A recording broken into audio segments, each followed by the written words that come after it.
Assalamualaikum warahmatullahi wabarakatuh. Waalaikumsalam warahmatullahi wabarakatuh. Iya, oke. Terima kasih Kak Muti ya, adik-adik. Kak Muti ini akan menemani kita dalam pembahasan soal kimia kelas 11. Nah, siapkan catatannya ya adik-adik. Kita akan simak bareng-bareng. Oke, kita persilahkan saja kepada Kak Muti. Silakan Kak Muti. Terima kasih, Miss. Baik, adik-adik, sekarang untuk kesempatan kali ini kamu mau ngebahas soal tryout kimia kelas 11 ya. Ini dia soalnya. Nah, oke, sudah terlihat ya. Oke, bismillah kita mulai dengan soal nomor pertama, yaitu untuk mengetahui atau mencari kita harus menggunakan bilangan kuantum. Nah, di sini soalnya diketahui bahwa atom kalium memiliki nomor atom 19. Ketika atom kalium terionisasi membentuk kation, bilangan kuantumnya adalah, nah, oke adik-adik, berarti kita tulis dulu bahwa atom kalium atau dinamakan dengan K itu punya nomor atom 19. Oke. Nah, berarti kita tentukan dulu konfigurasi elektronnya apa. Berarti 1s2, 2s2, 2p, 6, ini baru 10, 3s2, 3p, ini kan 6, 7, 8, 10, 12, berarti 3, 6, 18, dan 4s1. Berarti yang paling luarnya adalah 4s1. Oke, kemudian, tapi di sini di soalnya, ketika atom kalium terionisasi membentuk kation. Kalau kation itu K-nya K plus atau K minus. Kalau kation itu adalah muatannya plus ya. Maka di sini jadi K plus. Kalau misalnya K plus, jadi muatannya itu positif, berarti dia itu kehilangan satu elektron. Maka konfigurasi elektron yang barunya adalah 1s2, 2s2, 2p6, 3s2, 3p6. Berarti ini adalah konfigurasi elektronnya. Oke, sekarang kita akan menentukan bilangan kuantumnya. Berarti yang paling terakhirnya adalah apa? 3p6. Setelah itu, kita tentukan bilangan kuantumnya. Bilangan kuantum yang pertama adalah dari kulitnya atau N-nya. N-nya berapa berarti? Adalah 3. Dari sini dapatnya. Kemudian, yang kedua adalah bilangan kuantum L-nya. L-nya dari mana? Yaitu dari orbitalnya, orbital P. Nah, kalau orbital P itu punya, ibaratnya adalah dia punya dua kamar. Ini nilai S, nilai P. Ini nilainya kalau S itu 0, kalau P itu 1. Makanya nilai L-nya adalah 1, karena dia ada di orbital P. Oke, berarti ini antara option yang A, B, C ya. Sekarang bilangan kuantum magnetiknya apa? Nah, nilai kuantum magnetik itu ditentukan dari min L sampai plus L. Jadi, nilai kuantum magnetiknya itu adalah dari min 1 sampai +1. Berarti min 1, 0, dan +1. Oke. Oke, kalau orbital P itu 3 ya kamarnya. Mohon maaf, tadi di ada 3. Jadi, di sini nilainya yang ini min 1, 0, +1. Kemudian, sekarang kuantum spinnya apa? Gambarkan dulu. Tadi elektronnya ada berapa? Ada 6. Kita gambarkan satu-satu. Yang atas dulu, 1, 2, 3. Baru 3, sekarang baru yang spinnya yang ke bawah. 1, 2, 3. Oke, berarti yang terakhirnya itu apa? adalah min setengah. Itu ya. Jadi di sini bilangan kuantumnya itu yang N-nya sama dengan 3, L-nya sama dengan 1, M-nya sama dengan ini dia di berapa? Di magnetiknya itu ada di plus 1 dan S-nya adalah min setengah. Maka yang benar adalah option yang C. Gitu ya. Ingat yang di sini kalau misalnya ditanyanya yang kaliumnya aja itu beda lagi nanti adalah yang dilihatnya adalah yang 4S1. Tapi di sini karena yang ditanyakannya adalah ketika terionisasi menjadi kation maka harus dilihat dari konfigurasi elektronnya dari kationnya, bukan dari yang kaliumnya. Oke, kita next ke pertanyaan yang kedua nih adik-adik. Ini tentang sifat periodik unsur. Pernyataan yang tidak tepat dari sifat periodik unsur adalah, oke, pernyataan yang pertama, dalam satu periode itu dari kiri ke kanan, itu satu periode. Jari-jari atomnya semakin kecil. Itu adalah pernyataan yang benar ya, karena sifat periodik ini kalau dari satu periode dari kiri ke kanan, itu jari atomnya makin kecil. Jadi pernyataannya itu betul. Dan sekarang pernyataan yang kedua, yang B. Dalam satu golongan dari atas ke bawah, afinitas elektron semakin kecil. Itu juga betul, bahwa dalam satu golongan, afinitas elektronnya itu dari atas ke bawah itu makin kecil. Berarti pernyataan B juga benar. Pernyataan yang C, unsur golongan 1A memiliki energi ionisasi yang lebih besar dibandingkan golongan 2A. Unsur golongan 1A itu ya golongan apa? Golongan alkali ya, yang ada litium, dan sebagainya. Itu jika dibandingkan dengan golongan 2A, energi ionisasinya itu bukan semakin besar, tapi semakin kecil dibandingkan dengan golongan 2. Sehingga pernyataan yang C adalah salah. Tuh ya, maka jawabannya adalah yang C. Tapi kita coba cek dulu yang pernyataan D, unsur golongan halogen memiliki keelektronegatifan yang tinggi. Jadi juga betul ya, golongan halogen itu adalah golongan 7A.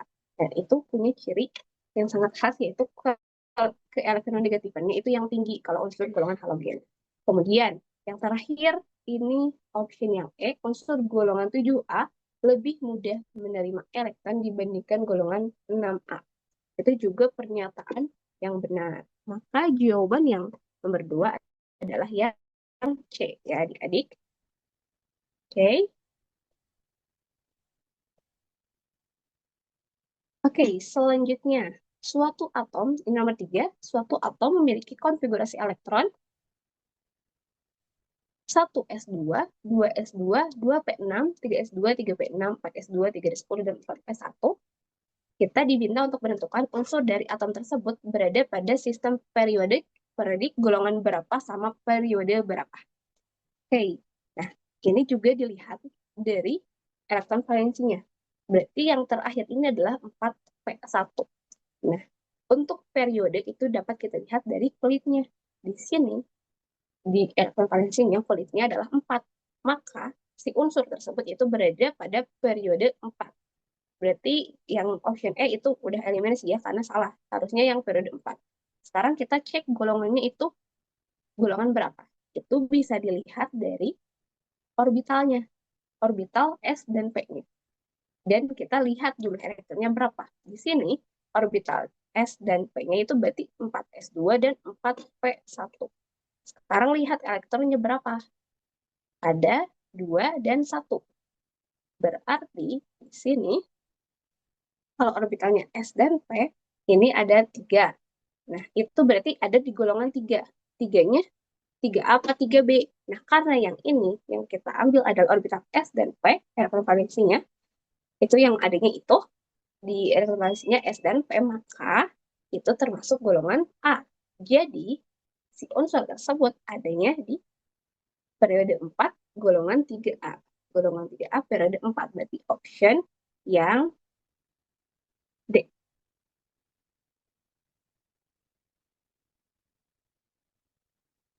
Oke, oke, next ya. Ke pertanyaan selanjutnya. Nomor 4. Nomor 4. Diketahui unsur Na dan Mg. Ada unsur Na dan Mg. Pernyataan yang tepat tentang kedua unsur tersebut. Nah, ini juga masih di tentang sistem periodik unsur. Ada natrium dan magnesium. Nah, perlu adik-adik tahu bahwa natrium itu termasuk golongan 1A dan magnesium itu golongan 2A. Jadi mereka itu sebelahan ya golongannya. Tapi periodenya beda. Oke, sekarang kita tulis di sini Na itu 1A, ini 2A. Cek pernyataan satu-satu. Jari-jari atom Na lebih kecil dari Mg. Natrium lebih kecil dari Mg. Ini adalah pernyataan yang salah ya. Karena kalau sifat ini harusnya Mg itu jari-jari atomnya lebih besar dari Na. Karena jari-jari atom itu dari kiri ke kanan itu makin besar gitu. Jadi posisinya kan Na di sini, Mg di sini, dan jari-jari atom itu ke sini makin besar. Tapi di pernyataan ini Na itu lebih kecil, padahal yang lebih besar itu adalah Mg. Makanya pernyataannya A itu salah. Kemudian ada pernyataan yang kedua tentang energi ionisasi. Na itu lebih besar dari Mg. Nah, kalau energi ionisasi itu dalam satu semakin kanan, kiri, atau atas bawah itu gimana sifatnya? Nah, kalau energi ionisasi, yang ini juga pernyataan yang B itu juga salah. Kenapa salah? Karena harusnya yang Na juga, Na itu sifatnya, energi ionisasinya itu lebih kecil daripada magnesium. Itu juga yang menyebabkan pernyataan yang B itu salah. Kemudian yang ketiga, atom Na dan Mg berada dalam satu golongan. Jelas-jelas juga ini salah ya, karena tadi udah di-mention. Kalau Na sama Mg itu beda golongannya, Na1A, Mg 2A. Berarti C juga salah. Sekarang yang ketiga, keelektronegatifan Na lebih kecil dari Mg. Nah, kalau yang ini betul ya, betul pernyataannya. Keelektronegatifan Na itu lebih kecil dari Mg. Artinya berarti kan ini uh, sudah benar pernyataannya. Kemudian yang terakhir ada afinitas elektron Na lebih besar dari Mg. Nah, yang ini kalau tentang afinitas elektron, ini sifatnya harusnya kebalikannya, bahwa yang Na ini lebih kecil harusnya dari Mg. Nah, makanya pernyataan yang benar adalah option yang D. Oke, Oke adik-adik kita masih lanjut. Nomor 5. Tentang sifat-sifat senyawa ion yang kecuali. Oke, kecuali yang mana? Pernyataannya A bersifat keras dan rapuh. Ini benar. Ini sebentar, ini benar. Yang kedua, mudah larut dalam air. Itu juga pernyataan yang benar untuk ion. Kemudian, memiliki titik leleh dan titik didih yang tinggi. Ini juga sifat yang betul dari sifat senyawa ion. Yang keempat, padatannya dapat menghantarkan arus listrik. Nah, yang ini itu belum tepat ya. Dan yang terakhir, larutannya dapat menghantarkan arus listrik. Itu betul. Karena larutan ion itu bisa menghantarkan arus listrik. Makanya jawabannya adalah option yang D untuk nomor 5. Selanjutnya, kita beralih ke nomor 6. Ada beberapa senyawa, ada HCl, MgBr2, Cl2, CCl4, dan H2O. Senyawa yang jenis gaya antar molekulnya termasuk ke dalam dipol-dipol permanen. Itu yang mana? Nah, perlu diketahui bahwa kalau dipol-dipol itu artinya dia itu eh, punya ikatan yang polar. Polar itu artinya dia punya kutub dan dilihat dari elektron valensinya. Dan biasanya ikatannya itu terjadi antara antara elektron yang jumlah elektronnya itu biasanya ada gap yang cukup jauh gitu. Itu untuk dipol-dipol. Kita cek HCl itu termasuk polar atau non polar. HCl itu termasuk polar. Hanya dia juga berkemungkinan untuk memiliki dipol-dipol. Kemudian kalau MgBr2 itu bukan polar, tapi dia adalah senyawa ion. Kenapa disebut senyawa ion? Karena senyawa ini terbentuk oleh unsur yang sifatnya logam dan juga ada non logam. Logamnya dari Mg, non logamnya dari Br. Sehingga ini merupakan senyawa ion, bukan dipol-dipol. Berarti yang dua itu bukan ya. Sekarang yang ketiga, Cl2 ini adalah non polar. Karena jumlah elektronnya pasti sama. Jadi dia juga nggak punya kutub. Sehingga disebut dengan non polar. Yang selanjutnya, yang keempat, ada CCl4. Dia juga bukan. CCl4 juga ini adalah sesuatu yang non polar ya. Dia juga nggak punya kutub karena CCl4 ini kan C dikelilingi oleh Cl, berarti kan ini punya nggak ada elektron bebasnya. Sehingga dia juga termasuk yang non polar gitu. Dia itu nggak punya kutub ya untuk CCl4. Dan yang terakhir ada H2O. Dia itu termasuk polar. Sehingga dia itu punya dipol-dipol. Oke, berarti yang benar itu yang mana? Yaitu yang 1 dan 5 atau option yang C. Oke, itu ya. Jadi untuk nomor 6. Kita next ke nomor 7. Ini kita diminta untuk menyetarakan reaksi. Ada H2SO4 dengan koefisiennya A, terus ditambah B KOH, menjadi C K2SO4 ditambah D H2O. Oke, untuk soal seperti ini kita harus lihat kanan dan kiri itu harus sama. H-nya di kanan dan kiri sama, O-nya kanan kiri sama. Dicocokkan satu per satu. Oke, sekarang H-nya. H-nya karena ini ada dua, berarti kita skip dulu. Kita cari yang kemungkinan udah pasti gitu. Di sini ada H2SO4. Di kanan K-nya itu ada dua. Di kiri baru satu nih. Berarti B ini adalah dua. Itu ketemu satu. Kemudian yang selanjutnya S. S-nya di kiri ini berarti satu. Ininya juga udah satu. Berarti oke. Selanjutnya di sini H. H-nya dua. Di sini juga H-nya dua tapi ditambah ini.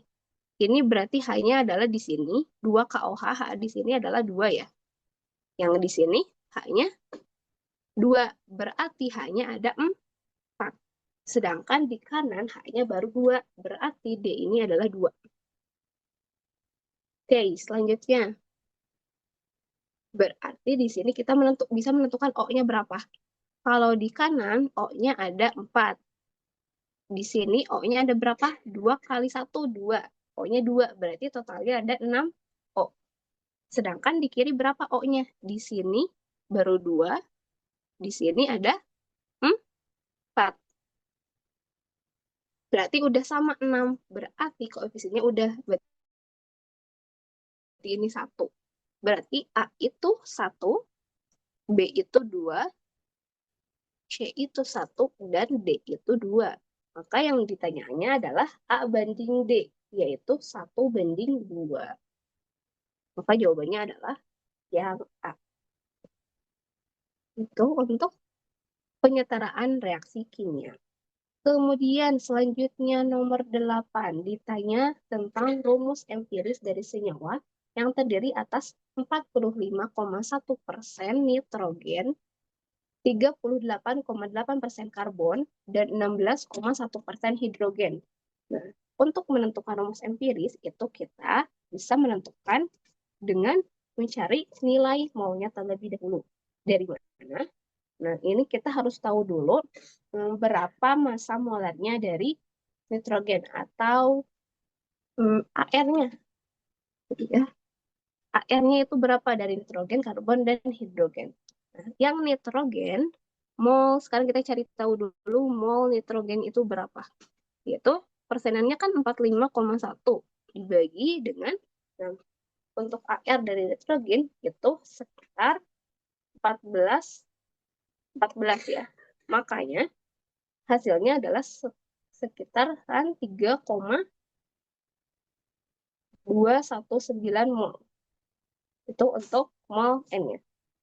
Nah, untuk mol karbon itu persenannya adalah 38,8 dibagi dengan AR-nya berapa? Yaitu sekitaran 12. Hasilnya itu mendekati 3,231 mol. Kemudian ada mol yang ketiga adalah mol hidrogen. Persenannya tadi 16,1 dibagi dengan AR-nya. AR-nya adalah AR dari H adalah 1. Makanya di sini juga hasilnya sekitar 16, sekian, 16,1 mol. Nah, kemudian bagi setiap molnya itu dengan mol yang paling kecil. Jadi berarti yang paling kecil di antara NCH, antara nitrogen, karbon, dan hidrogen adalah yang karbon ya. Jadi kita bagi semuanya. Bagi 3,219 dibagi, maaf, adik-adik. Yang paling kecil adalah yang nitrogen ya. Oke, yang paling kecil adalah yang 3,219. Makanya ini kita bagi semuanya dengan 3,219. Yang N itu 3,219 dibagi 3,219. Hasilnya adalah 1. Kalau yang C,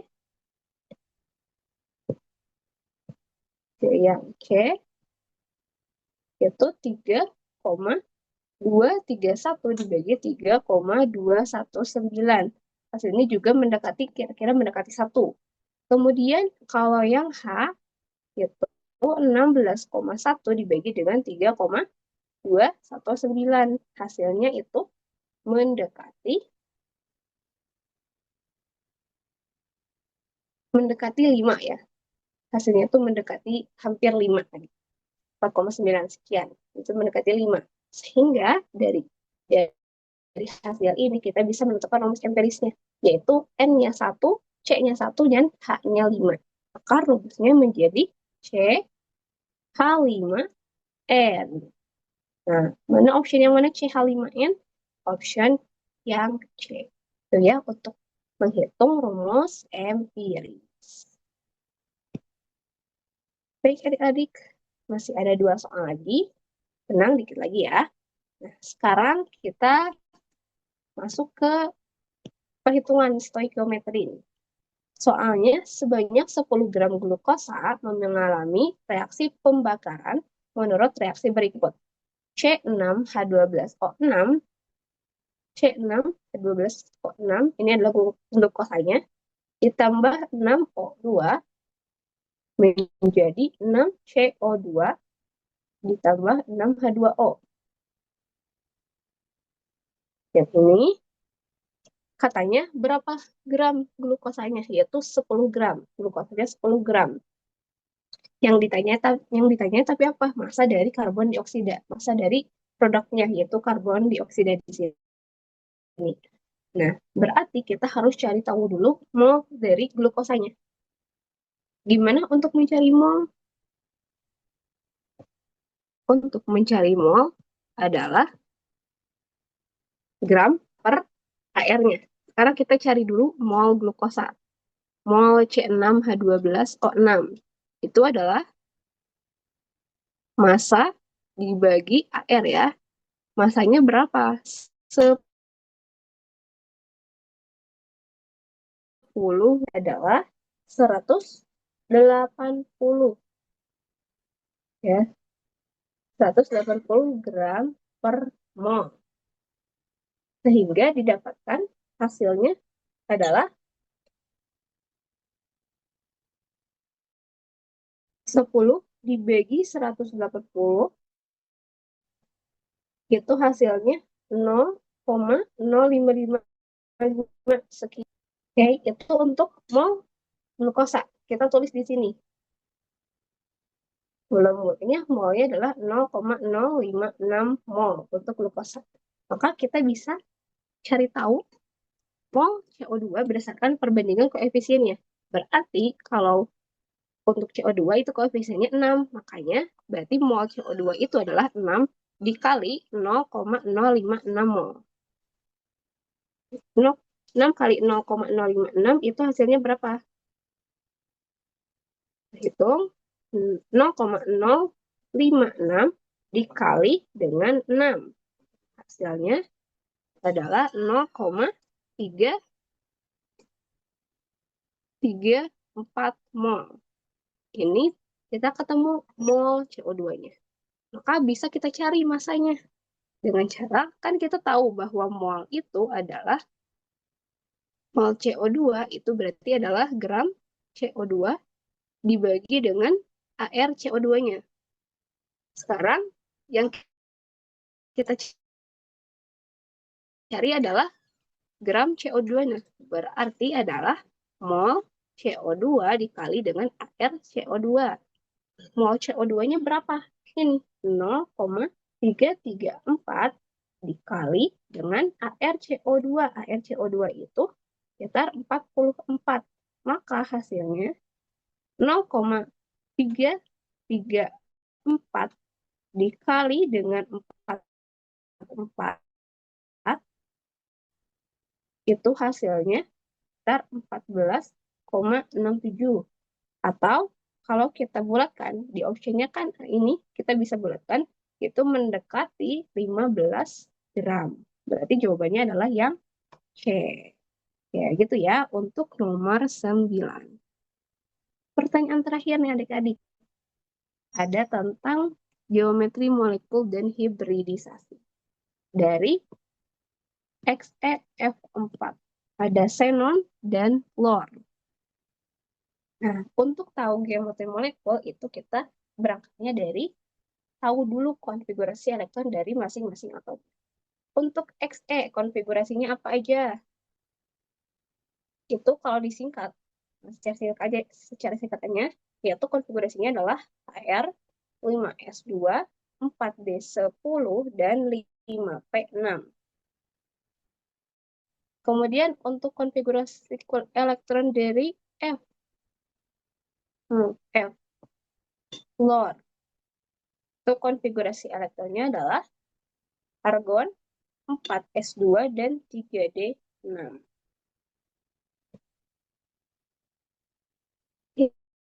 Selanjutnya nih, kita akan menentukan geometri molekulnya apa dan hibridisasinya apa. Itu berdasarkan dari kita gambarkan dulu, nanti itu informasinya berbarengan ya. Kita cari tahu dulu hibridisasinya juga bentuknya seperti apa. Nah, untuk yang ini, ada yang terakhirnya ada 5s2 dan 5p6. Ini untuk orbital S, ini untuk orbital P. P itu kan punya 3 ya kamarnya. Kita gambarkan ini S, ini elektronnya ada 2, yang P-nya di sini ada 6. 1, 2, 3, 4, 5, 6. Kemudian untuk yang F, kita gambarkan juga ada 4s2, 3d6. Di sini, ini untuk 4s, yang ini untuk 3d. D itu berarti ada 5. 1, 2, 3, 4, 5. 3d. 4s, 2. 3D 6. 1, 2, 3, 4, 5, 6. Nah, oke. Nah, selanjutnya, ini tuh prosesnya akan elektronnya itu saling diberikan gitu. Atau prosesnya itu namanya tereksitasi si elektronnya. Nah, ini itu yang dari F ini, nah ini tuh akan tereksitasi sehingga dia akan saling berikatan dengan Xe. Sehingga ini bakal masuk ke sini nih. Untuk kekurangannya masuk ke sini 1, 2, 3. Maka terbentuk orbital sp3 D2. Jadi terisi itu eksitasinya sampai orbital D2 di sini. Oke, makanya di sini terbentuk hibridisasinya adalah sp3d2. Berarti untuk bentuknya yaitu adalah segi 4 datar. Maka option yang benar adalah option yang B. Itu adik-adik untuk pembahasan kimia kelas 11. Itu saja untuk penjelasan dari kamu. Jadi kembalikan lagi ke Oke, Miss terima Cindy. kasih Kak Muti. Alhamdulillah ya. Adik-adik, mudah-mudahan bisa dipahami ya penjelasan dari Kak Muti. Nah, kalau ada yang belum dipahami ini gimana, Miss? Tinggal diulang aja videonya ya, biar lebih bisa mantap gitu memahami materi ini. Oke, sip adik-adik, nanti juga akan ada video pembelajaran yang lain ya di mata pelajaran yang lain juga ya. Jadi adik-adik juga bisa akses. Ya, oke, terima kasih Kak Muti dan adik-adik kita akan jumpa di lain kesempatan. Assalamualaikum warahmatullahi wabarakatuh.